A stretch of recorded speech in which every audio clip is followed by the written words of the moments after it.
આજકાલ અઢળક ફ્રોડ થઈ રહ્યા છે, પરંતુ શું તમને ખબર છે કે પાન કાર્ડ દ્વારા પણ તમારી સાથે ફ્રોડ થઈ શકે છે?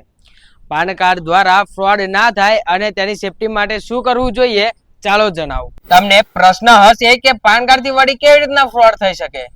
તો તમે પાન કાર્ડ થી ઓનલાઈન ટિકિટ બુક કરાવો છો, તેનાથી નકલી બેંક એકાઉન્ટ બનાવી શકાય છે, તમારા નામે લોન પણ લઈ શકાય છે, નકલી ક્રેડિટ કાર્ડ પણ પાન કાર્ડ દ્વારા બનાવી શકાય છે. જો તમારા પાન કાર્ડની માહિતી બીજા કોઈ પાસે હોય તો આ રીતે તમારી સાથે ફ્રોડ પણ કરી શકે છે. પાન કાર્ડ દ્વારા થયેલ ફ્રોડથી બચવા માટે શું કરવું જોઈએ? પાન કાર્ડની માહિતી આપતા પહેલા વેબસાઇટની તપાસ કરો. જો તમે ઓનલાઈન ટિકિટ બુક કરાવો છો તો તેની વેબસાઇટની વેરીફાઈડ કરો, કારણ કે ઓફિશિયલ વેબસાઇટનું URL હંમેશા HTTPS માં જ હોય છે.